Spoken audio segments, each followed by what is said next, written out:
story of a young prince with great ambition. A king who took power by force. A ruler who built his legacy in the form of a spectacular temple. Towering 100 feet above the Taj Mahal and containing more stone than the Great Pyramid of Giza.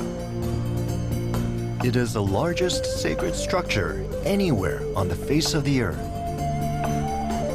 Cambodia's extraordinary Angkor Wat. Early Western visitors were so awestruck by the ancient temple, they believed it was built by Alexander the Great or the ancient Romans. Of course, they were wrong. The builders of Angkor Wat were the ancient Khmer, the great and mysterious civilization that dominated much of Southeast Asia for 6 centuries and left behind one of the greatest architectural wonders ever created by human hands.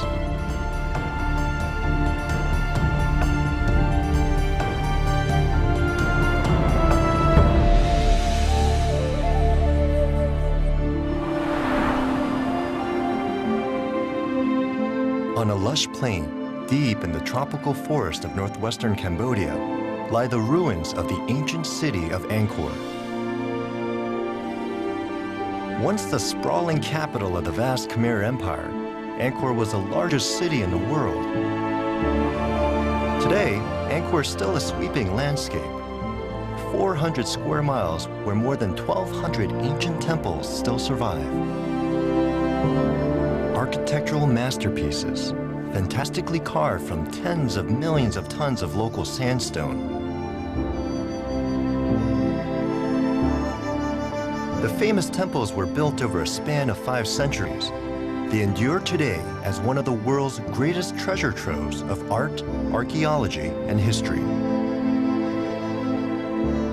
But the city of Angkor was eventually abandoned as a Khmer capital, and its temples were swallowed by the jungle, forgotten by the outside world.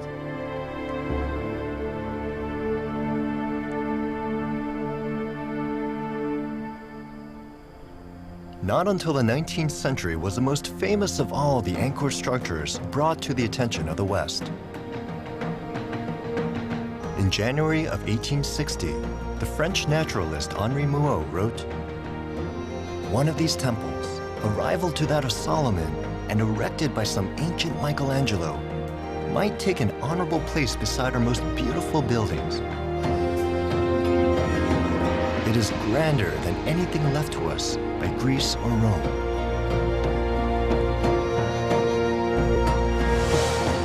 He was describing the splendor of Angkor Wat.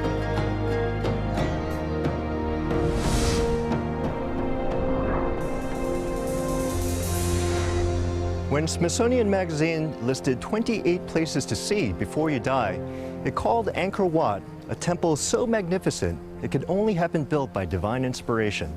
And so it was. Inspired by gods, built by a man you've probably never heard of, but whose story is one of the world's great legends. Hi, my name is Yul Kwan, and it's my honor to take you on a journey back in time to discover the secrets of Angkor and relive the adventures of its creator, a ruler called Suryavarman II. 900 years ago, he led the Khmer Empire in what is today Cambodia, and this temple is his legacy. More than 1 million people visit here every year, overcome by its size and grandeur. But if you think this place is beautiful now, just wait till you see it in its glory days. This is a story of Angkor Wat. In the 12th century AD, a young man with royal blood was coming of age in the Khmer countryside.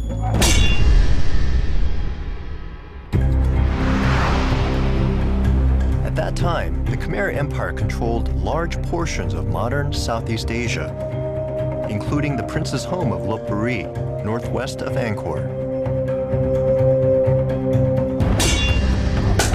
The royal prince was said to be a skilled warrior, brave and wise beyond his years.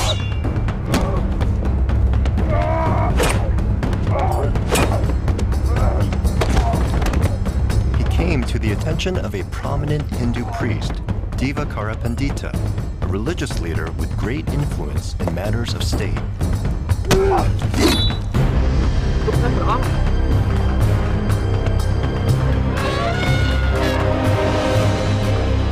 Ambitious, royal, and well-connected, Suryavarman II began to dream of becoming king and ruling the vast Khmer Empire.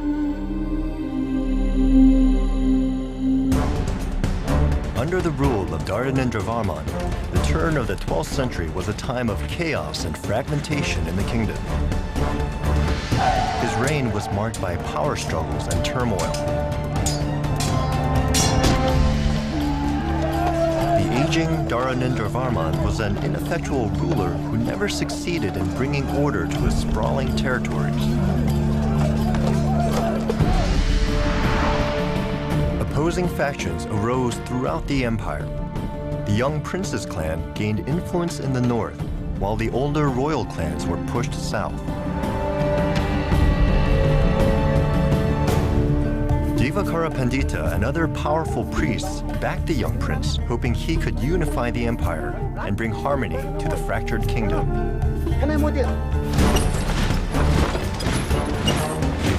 Civil war erupted as the forces vied for control. An inscription describes the moment the young prince took power, comparing him to a mythical bird. Suryavarman bounded to the head of the elephant of the enemy king and killed him as an eagle might kill a snake.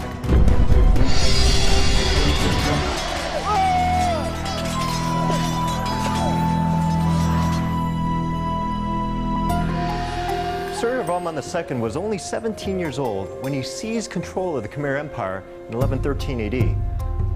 This is him right here. Easy to miss among the mile of gods and spirits carved into Angkor's walls. It wasn't unusual at the time for a rebel to become king, but for Suryavarman II, killing the former king was only the first stage.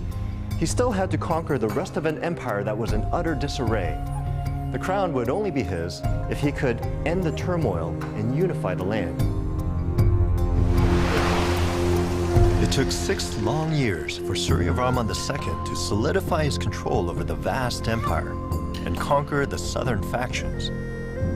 But now, at last, the entire Khmer Empire was united under a single ruler, and peace was finally restored. Suryavarman's soldiers and subjects took an oath of loyalty that strengthened his realm. We will serve no other king. We will sacrifice our lives for our king in the face of war. We will be reborn in the 32 hells if we break our oath.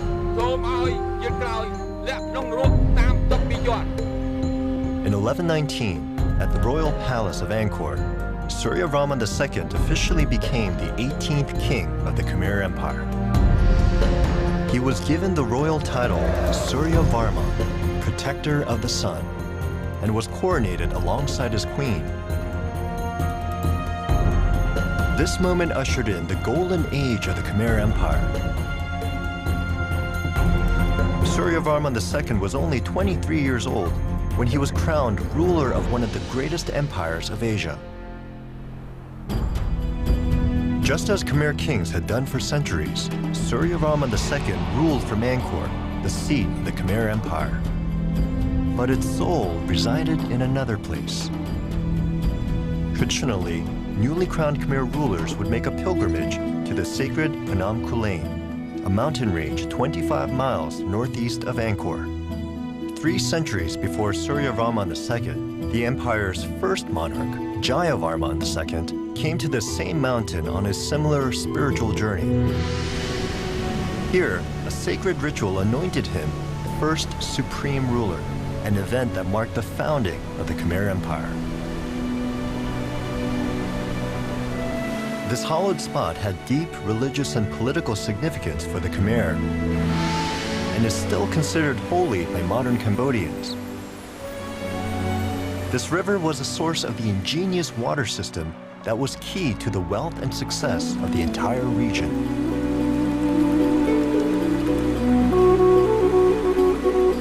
The religion of the early Khmer Empire was Hinduism, and this sacred mountain is richly carved with images of Hindu deities, including Vishnu. The river here flows over other sacred icons. 1,000 linga rise from the riverbed. Carved over the centuries during the dry seasons, these stone phalluses are symbols of fertility and the male creative force.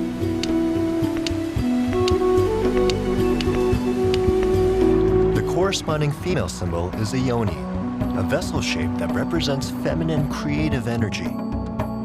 The linga is often placed upon the yoni. Together, the two forms symbolize the indivisible connection between male and female, the union from which all life springs. Waters that washed over these sacred stone carvings were thought to carry fertility and abundance to the lands of the empire. Metaphorically, these waters also conveyed the power of the king throughout his kingdom. A king's power was also expressed by monumental architectural structures. It was customary for a Khmer ruler to build one or more temples during his reign, usually dedicated to the god Vishnu. The third Khmer king, Indravarman, built this red brick temple in 879 AD. It's called Priyako, and he built it in honor of his ancestors. Bindaya Sri Temple was built more than a century later. Its name means Citadel of Beauty. Its famous carvings are still considered among the highest achievements of Khmer art. The 9th century Baekong Temple, with its massive moat, may have inspired Suryavarman II.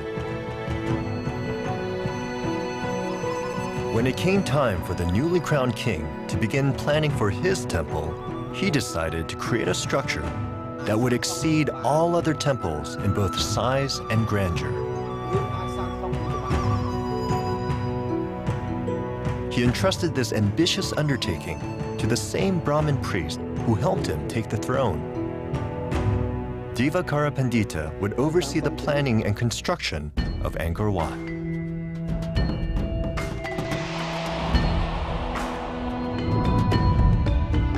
Within the city of Angkor, Suryavarman's temple would follow the customary structure of other Khmer shrines. Khmer temples represent the mythical Mount Meru, the center of the universe and home of the gods according to Hindu cosmology. But the temple Suryavarman planned was on a scale that would dwarf all other temples anywhere in the world. A scale that would tax every ounce of skill, ingenuity, and technology of his entire empire. Think about this. In medieval Europe, at around the same time, people were building cathedrals that took centuries to complete.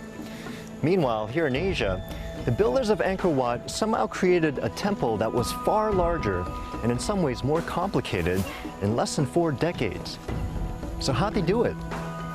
Well, archaeologists and engineers have been trying to solve the mysteries of Angkor Wat's construction since the 19th century, and they've managed to uncover some, but not all of its secrets. It was around the year 1120 AD when an army of construction workers took on what must have seemed like mission impossible. On a swampy forest plain, they would build the largest sacred structure in the known world.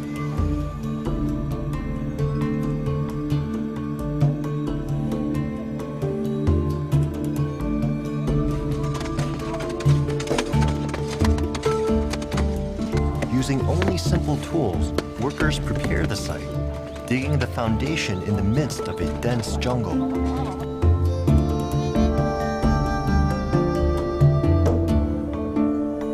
One clue to exactly how they prepared the foundation was discovered in the nearby Bayon Temple, built several decades after Angkor Wat.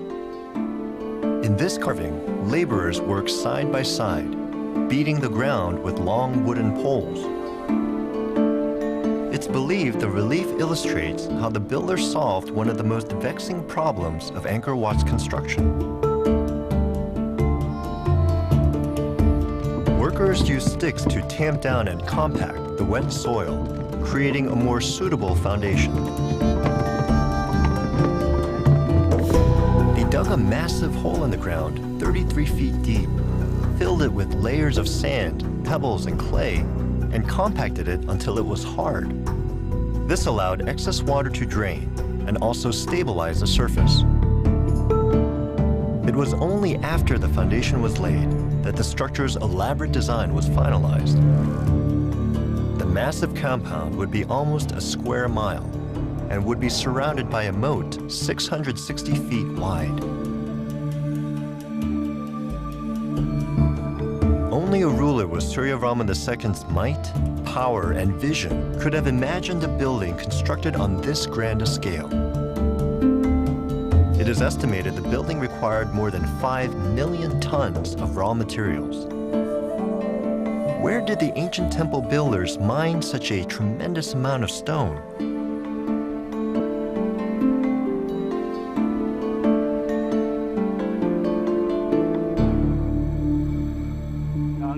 Gray sandstone was used to build Angkor Wat. It was quarried from Phnom Kulen, a mountain over 24 miles northeast of the site. The sacred mountain of Phnom Kulen proved a great resource for the builders of Angkor Wat.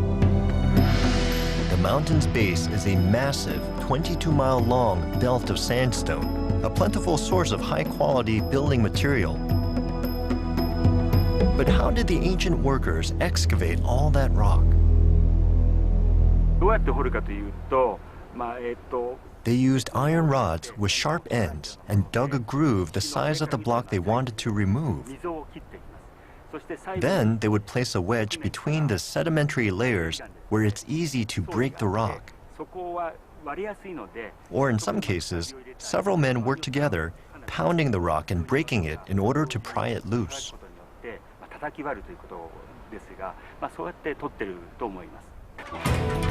With only hand tools, workers removed vast amounts of rock from the mountain.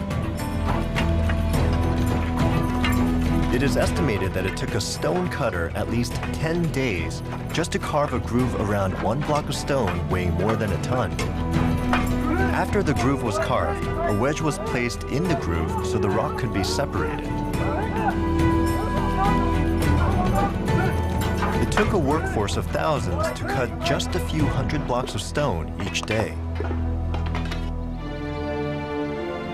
More than 600,000 high-quality sandstone blocks were used in the construction of Angkor Wat. 5 million tons of sandstone. Because the builders used no mortar, blocks had to be precisely cut with utterly smooth surfaces. A system lifted a stone block just slightly above another stone, and then workers pushed it back and forth in order to grind the two surfaces and make it smooth. Another relief in Bayon Temple has a detailed depiction of how this method worked. Workers used poles and ropes to lift one stone just above another. Then the top stone was rubbed back and forth against the stone below. After thousands of repetitions, the block obtained a smooth surface.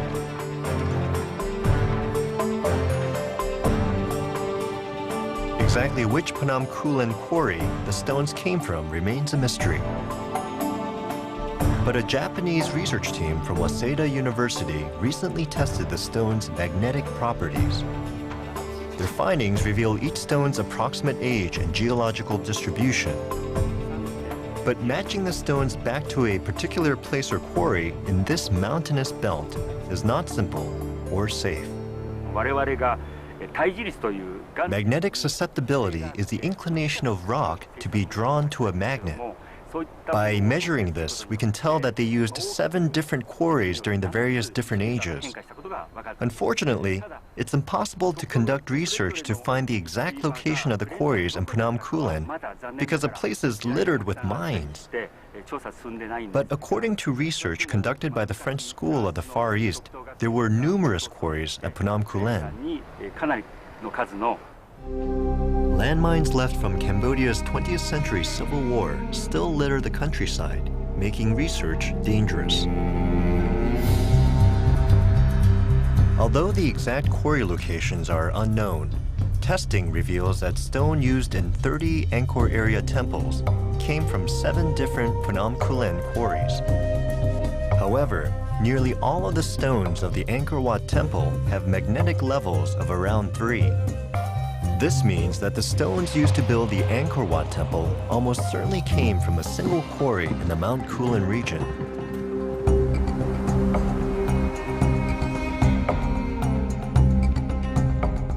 The massive cut stones were transported over 25 miles to Angkor using elephants as well as slave labor. Rods were drilled into the huge blocks so they could be pushed and pulled. Laborers also used bamboo rafts to float the stone on a labyrinth of canals and rivers. A river called the Siem Reap flows most of the way to the building site and then connects to a large natural lake just south of Angkor. After a journey of several weeks, they enter the last canal, and the rafts reach their final destination at Angkor Wat. Over the 37 years it took to build the temple, experts estimate that at least 20,000 people a day were needed. A throng of people who had to be transported, housed, and fed. It was a huge workforce by 12th century standards. This great labor force suggests the city as a whole also had a large population. But how large? One clue comes from a nearby temple, built later the same century. According to an inscription in Priya Khan, 97,480 village personnel were assigned to the smaller temple, while 100,000 farmers and slaves contributed to the temple's maintenance. Based on this, experts estimate that the population of the Khmer capital was at least 700,000. This means Angkor's population probably exceeded that of all 12th century cities. Paris had only 100,000 people at the time, and London had just 70,000. Only China's Kaifeng city was similar in size. One secret to how Angkor supported this large population lies in an ingenious system of waterways. Then, as now, agriculture centered on rice grown on the Angkor Plain.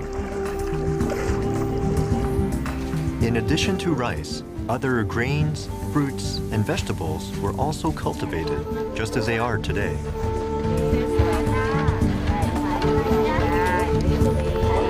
The success of this economy depended on the huge Lake Tonle Sap, just south of ancient Angkor. Irrigation canals assured one or more harvests, even in drought years. The lake was also a rich source of food. A 13th century visitor wrote, "The lake waters are so full of fish, it is difficult to row your boat." Suryavarman's kingdom was strong and wealthy, but could it really build so massive a temple on a scale never before seen? The young king was determined to see Angkor Wat completed in his lifetime. And his ambition was not limited to temple building. He also sought to extend his kingdom's borders. He was drawn to the eastern edge of the empire, where an invasion and conquest would have been a political asset. Occupying what is now South Vietnam, the powerful Champa kingdom controlled the coast and trade routes long coveted by the Khmer. Beginning early in his reign, Suryavarman II led a series of invasions into neighboring territories.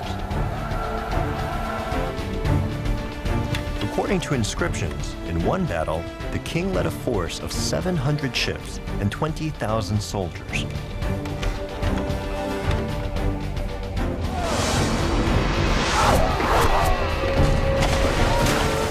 Armed only with bows, arrows, and spears, the warriors fought their enemies hand to hand.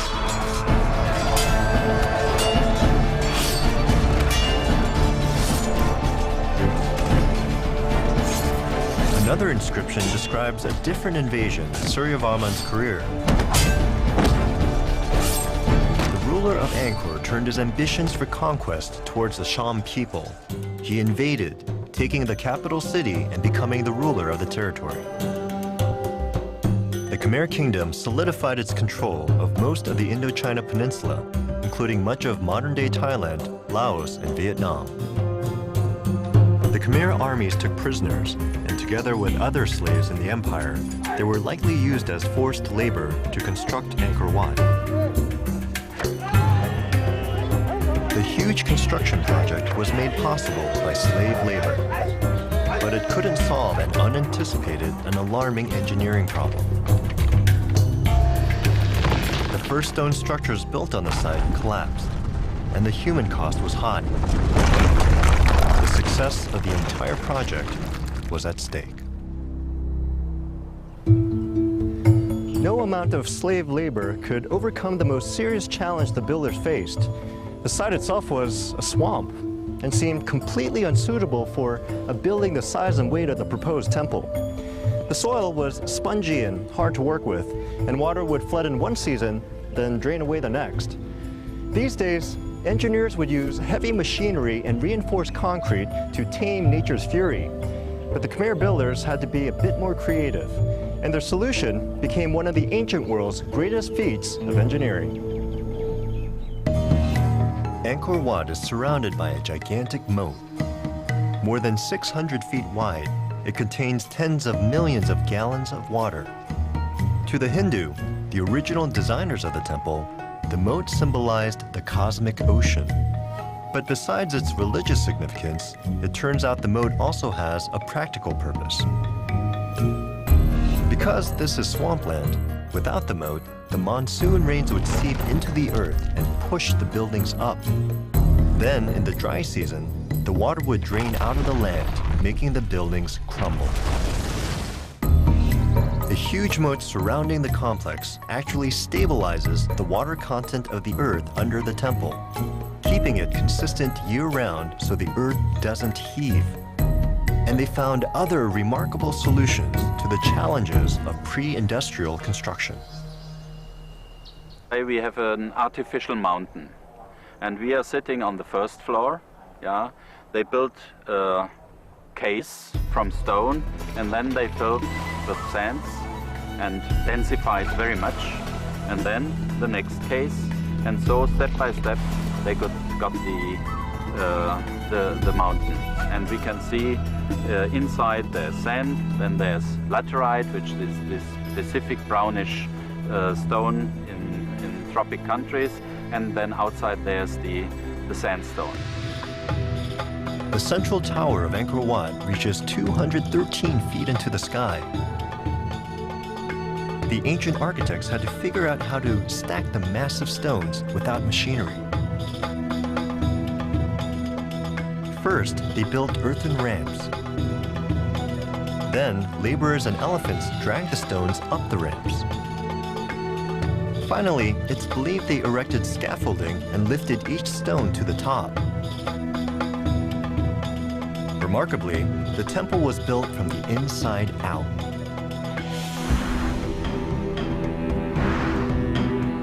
The tallest central tower was erected first. Then the surrounding towers were built.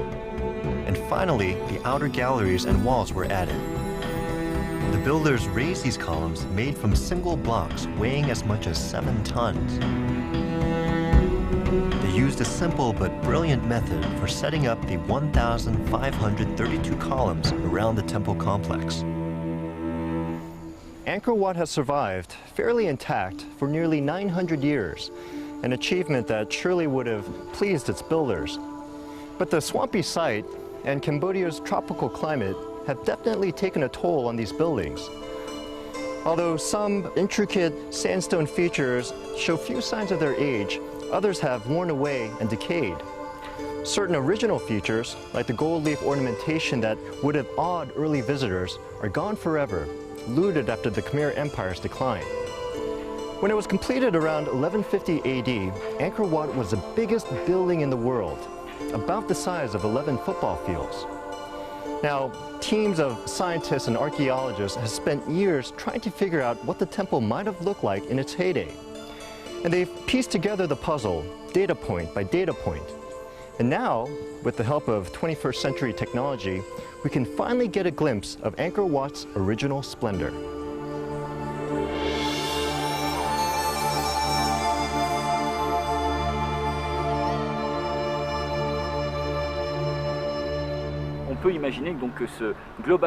Many of the structures were close to white, but some of the sculptures were glazed in many colors.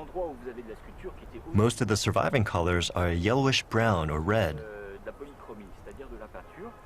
That's because the pigments had an iron oxide base, which lasts for a long time. But the other colors, such as blue, yellow, and green, have all disappeared.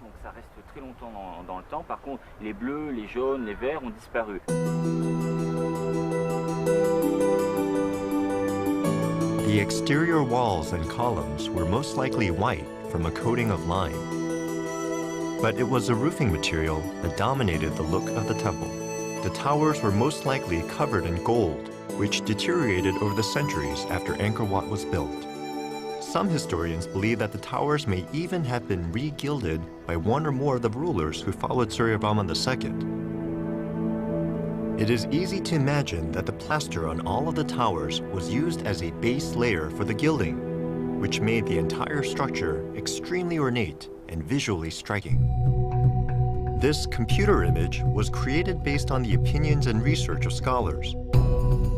White plastered walls contrast with the golden lintels and towers. On a bright day, the entire temple would have sparkled in the sun. Suryavarman II didn't live to see his fantastic temple completed, but he probably saw it in the later stages of construction. What did the king feel as he saw this magnificent structure taking shape? It was a palace fit for a god.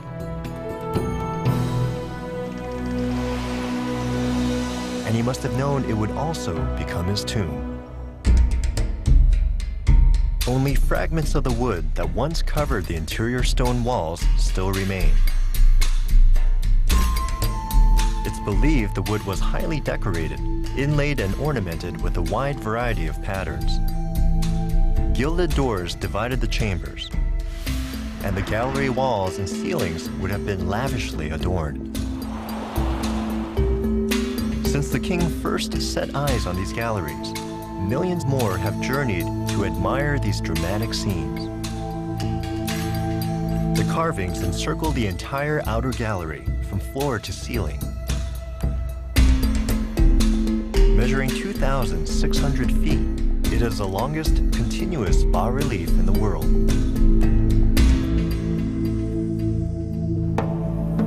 In the North Gallery, this famous relief, called the Battle of Kurukshetra, depicts an ancient combat scene from Indian history retold in the epic work, the Mahabharata.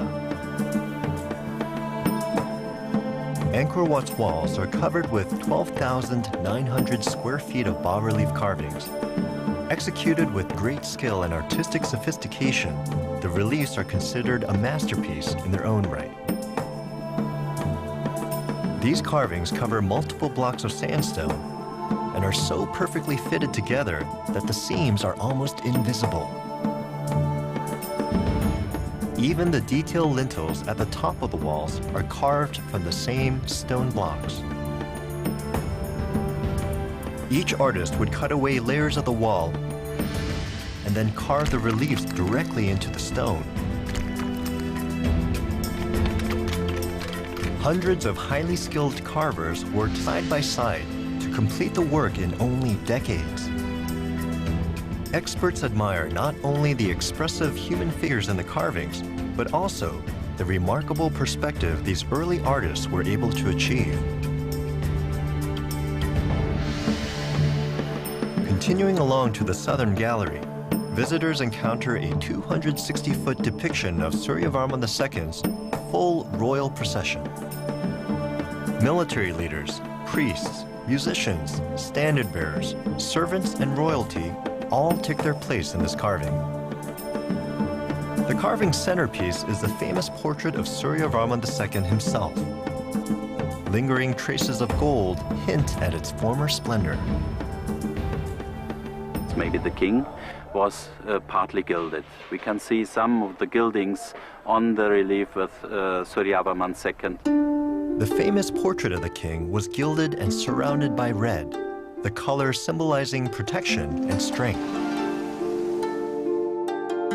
Continuing to the East Side Gallery, a visitor finds perhaps the most famous and revered of all the reliefs, the churning of the Sea of Milk.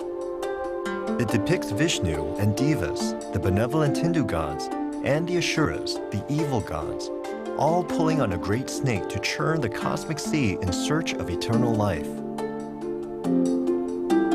Their struggle released countless deities, including the beautiful nymphs called Apsaras. In the Northern Gallery is a battle of the gods and demons. This epic battle scene illustrates the pantheon of 21 Hindu gods battling alongside human warriors. Led by Vishnu, the gods of good defeat the evil gods. And as Suryavarman II was considered an earthly avatar of Vishnu, the scene celebrates his reign as well.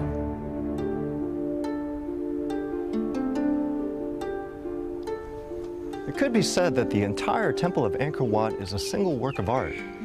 The artifacts and engraved scenes aren't simply ornaments installed in the temple, they're carved into the very structure itself. Once the enormous blocks were in place, artists chiseled symbols, figures, and deities into virtually every surface of the sandstone. All of this dazzling creation forged into one extraordinary and sacred sculpture. Now, of all the carvings, these are some of the most popular. They're called Apsaras, or in English, celestial nymphs, supernatural women who are said to dance for the gods. They supposedly had the power to change their shapes or influence whether a gambler won or lost. But someone wasn't taking any chances. There are nearly 1,800 of them depicted all around the temple.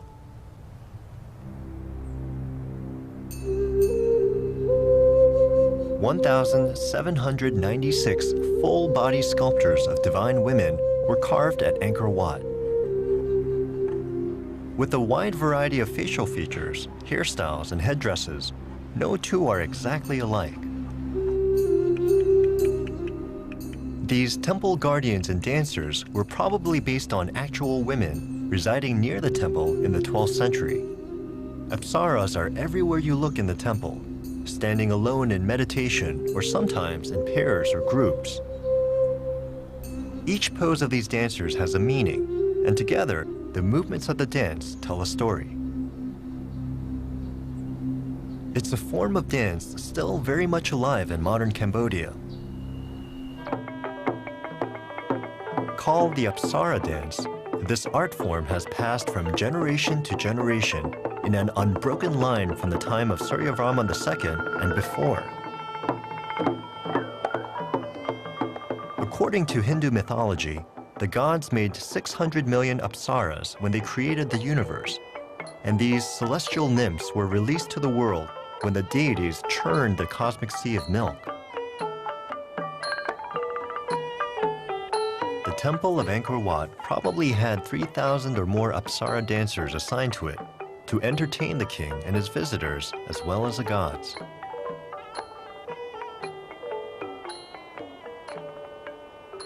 The Apsara dance almost died out in the 1970s during Cambodia's Khmer Rouge regime. Dancers at the time were targeted as intellectuals and elitists, and they were killed.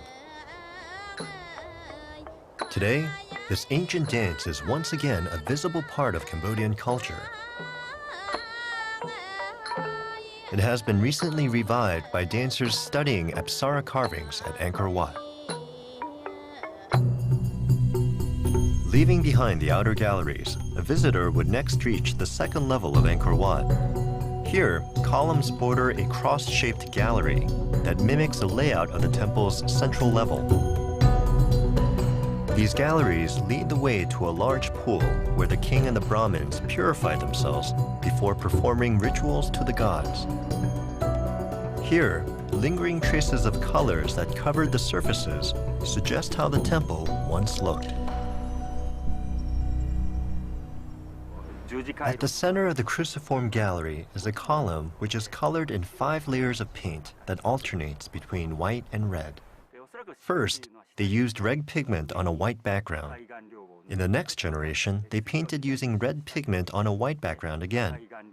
Although we don't know why, they finally covered everything in white, so it currently looks pink. Every trace of ancient residue adds clues to Angkor Wat's glory, as its royal patron once saw it. As in many Hindu temples, the 5 towers of Angkor Wat represent the 5 peaks of sacred Mount Meru, the residence of the gods in the ancient tradition. The highest tower soars as high as Notre Dame Cathedral. In all, 10 stairways lead to the central tower, a deviation from temples built earlier, such as the 11th century Bapwan. In the case of Bapwan, the 4 stairways on the 4 sides were added later on because of safety issues.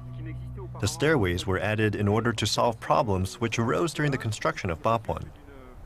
But in Angkor Wat, they were included in the plans from the very beginning of construction.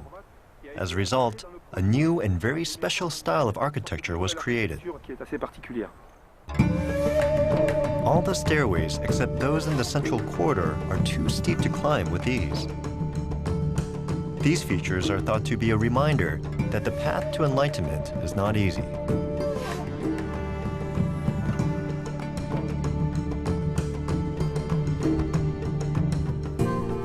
The moat symbolizing the great cosmic sea encloses 500 acres of land where the temple of Angkor Wat sits at its majestic center.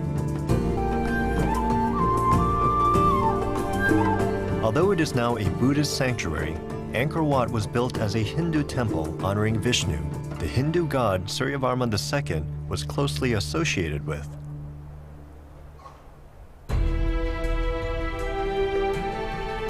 As impressive and inspiring as they are now, the towers were surely once even more so when their gold gleamed in the sun.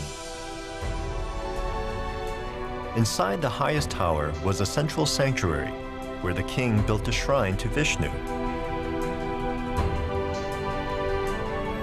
A golden statue of Vishnu reigned over the entire temple from this place of honor. Long after the reign of Suryavarman II, when the Khmer Empire became a Buddhist nation, the statue of Vishnu was replaced with the likeness of Buddha, which remains to this day.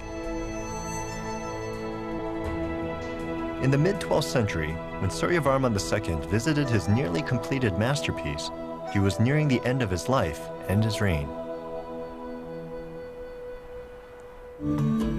Suryavarman II's rule is considered the golden age of the Khmer Empire, and Angkor Wat is the ultimate symbol of his dynasty. It's not known exactly when the king died. It was probably around the year 1150 AD, not long after the completion of the temple. What happened next is unclear, because there are no records for the period after his death. But what we do know is that it was a time of great turmoil. The next king reigned only briefly before war and discord began sapping the empire of its strength. Suryavarman had conquered his part of the world, expanded his empire, and successfully created one of the world's greatest monuments. But of all his achievements, only Angkor Wat would stand the test of time. The image of Angkor Wat has graced the Cambodian flag since 1953, and it remains a source of great pride for modern Cambodians. Over the course of his 4-decade rule, Suryavarman II increased the Khmer Empire by more than 100,000 square miles, establishing himself as a great warrior king.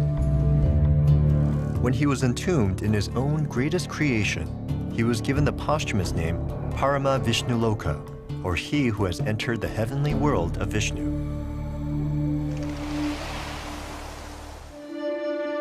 After he died, the Khmer Empire fell into disarray.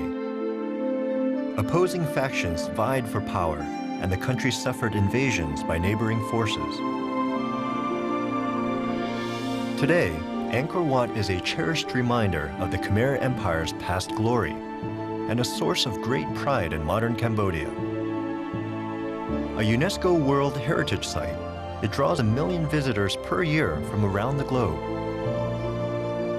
Symbol, temple, tomb, and treasure, Angkor Wat is a masterpiece of ancient monumental architecture.